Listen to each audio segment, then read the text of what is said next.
Hi, so this is me on the 14th of May, on the very same evening, on the 333rd anniversary of the death of the Reverend Robert Kirk, the fairy minister, up on Doon Hill, holding a séance with him. And I thought, what better time to go than the 333rd anniversary? So it's the same evening, same time, not the exact same location, but I was led here by the Spirit. So if you look here, you'll see this is the trail. It starts off as the manse, then you slowly climb the hill. And then I was guided to come through this kind of foliage and sit on this fallen tree where I would meet Robert Kirk. So I managed to capture a few things. I wasn't alone. I was very much aware. I was surrounded by fae folk. Haven't met fae folk in Ireland, and conducted quite an extensive dialogue with them in a full materialization. You kind of get to know when they're around, and this is the energy of the fae here. So they're just there. I'm aware of things, but if you look just here, you'll see what looks like a light. I don't think it's an insect. Looks like a light just there. But just before that, you see, I'm looking this way, and then I'm aware of something to my right, or to my left, I should say. Yeah, I look, and then you see that, but I didn't actually see anything at the time.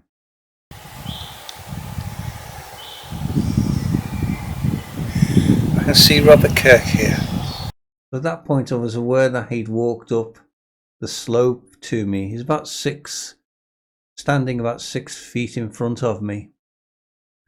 And I was glad he'd come, and I was hoping he was going to talk to me, because I want to know the story.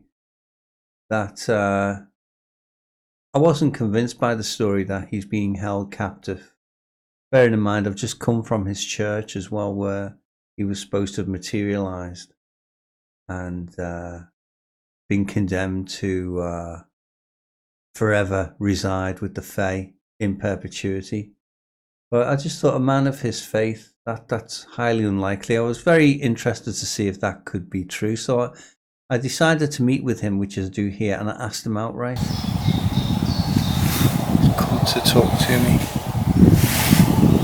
So I'm looking around, I'm a little bit anxious because I know I'm not alone, and there are things around, and I just want to be careful because having seen them in materialized form, they're not very pleasant to meet, and the energy they give off and what they exude, they kind of cast a spell over you, so one must be cautious.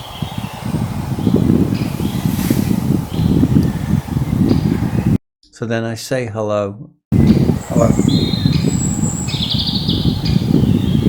And then I get a response. Something I can only describe as it whacked the camera. I'm not sure what it was. Something drew my attention. And as that thing kind of whacked the camera, you can hear a voice. To me, it sounds like a low, husky sort of Scottish voice saying, "Oh!" That's what it sounds to me. "Oh!" Like I'm getting a reply. I'd say it's a human voice. I think he was curious about the camera and what it was, that piece of technology. And the microphone's located on top of the camera. So it's as if he's been told to speak into the microphone on the top of the camera. So I've said hello, and this is what comes back. So are you?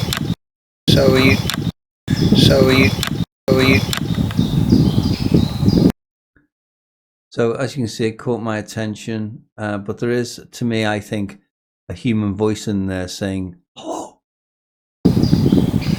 Shame the camera never caught that.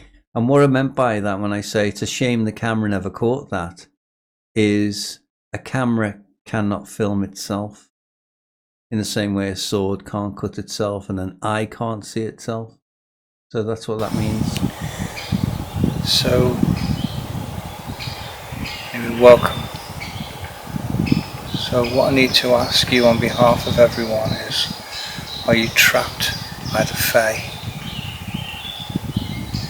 Are you in their custody?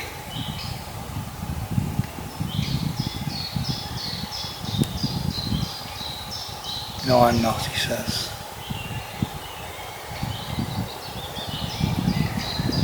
So then I ask him now about the clamour surrounding his legend and the counterclaim, claim, and so forth about the truth. He's aware of the clamour and buzz around his name, he's telling me. But he doesn't really buy into it. And then at that point, just here, you can see a light comes into shot. It's not an insect. And let's play it backwards and forwards a bit. It's quite a large light. This is the road, and it's some distance away. It must be about 35, maybe even 40 feet away, because it disappears behind this tree.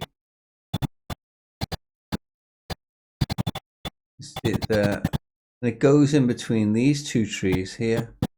You see it coming out there. Then it goes into the foliage and goes up here somewhere.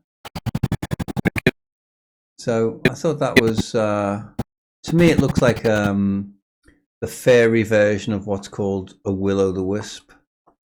Now I know will-o'-the-wisp is also a physical phenomena to do with round swamps and things like that. But there is the fairy counterpart to it, which is this type of light.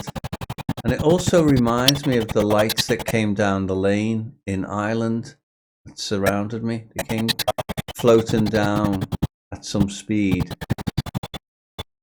and then materialized into wraiths and fae folk. So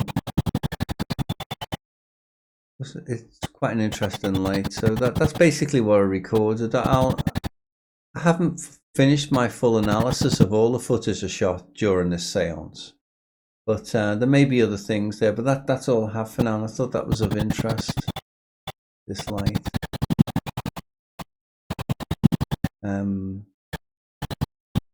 If you look at the signature of it, the center of it is the bright part, so it's not something that's shining on it.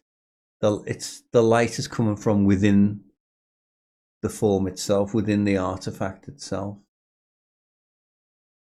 Okay, so until next time.